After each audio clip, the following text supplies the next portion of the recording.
All right, so on the, everybody got a flash drive, right? Yep. Okay. So on the flash drive, everything we're going over today will be on there. So what I'm handing out to you now are some sections from the claims manual, National Flood Insurance claims manual on how claims are supposed to be adjusted. It's like a 375-page document. So I just pulled some sections out of there that I thought were key we wanted to kind of go over today. But the full claims manual is on there. And it's PDF and it's searchable. So go through that and start using that if you're handling flood claims. Start pulling that up. Yep. And do we handle flood claims as a PA differently? Okay, so as a inspection certified adjuster, they give you like you have 13 items that are covered in the basement. These are the 17 items that are covered.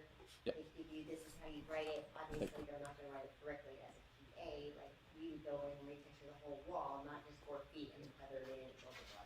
Yeah. So what is the difference on that aspect? It's very different when it comes to, as far as adjusting, writing your estimate, preparing your documentation. It's very similar between just a wind claim with a regular insurance company and National Flood Insurance Program. However, the rules on how things have to be submitted and documented are different. So we're going to kind of go over those differences now. But as far as you preparing your estimates, it's pretty similar. If you're handling a claim that has both, you're dealing with concurrent losses potentially, then I would create 2 separate estimates.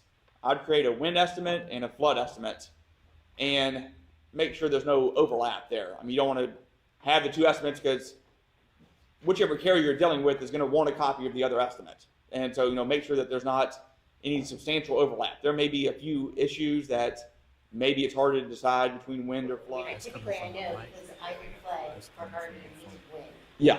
And we never had the same claim, but we knew that for flood it's from the ground up, for wind it's from the down. Right. So that was pretty easy not to mix it up. But we were writing as IAs, not PAs. So it was very easy. Should there be a difference?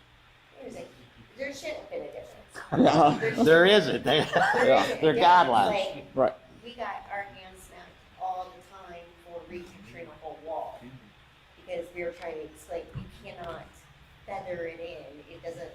It's never going to look right. We got, we got yelled at a lot.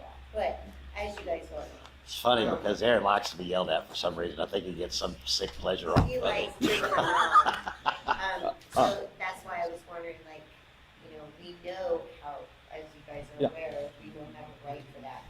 But my thing is, we're now in the process of retraining our brains to You're deprogramming yourself to reprogram yourself. Yeah. How many claims do you think y'all ran as I? Yeah, a total. Okay. Yeah, we're undoing 7,000 or 8,000 wrong claims. Literally every time you write another valuation. At the end of the day, it's really muscle memory. I mean, you do something repetitively, it becomes you're building a muscle memory. So you're yeah. Well, if y'all, Sarah and Aaron work with us, and they're running quite a few claims with us right now, and they've already told you they ran 7,000 or 8,000 claims. The difference between running claims for a carrier and running claims for a PA vastly different on the whole schedule. But I review every single thing that comes in before we submit anything. It comes to me and I review. Would you say it's typically what you thought would be covered? I'm catching what you thought I would catch, or no? Yeah, it's typically what I thought you would catch. And sometimes it's just overthinking it. I'm overthinking it. But yeah, usually when you point something out, I'm like, I knew it.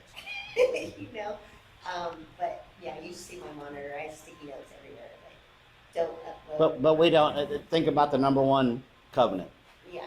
Don't do nothing to them that you wouldn't do to yourself. Yeah. So if we adjust everything to that point and we adjust it to the policy and the facts of the loss, there is no other way to do it. That's why I have a hard time with people saying it. There's an IA way to do it. There's really not. There's the facts of the loss and the facts of the policy. You get to do it right.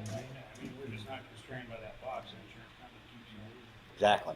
And that's the biggest point is that I'm trying to make, is that they put y'all in that box. That box is ridiculous. The box never should exist. No guidelines should exist. What does the policy say? But it's not very profitable to do that. The facts are the facts. You're not entitled to your own facts. Yeah. Right? Yeah. It's just one set.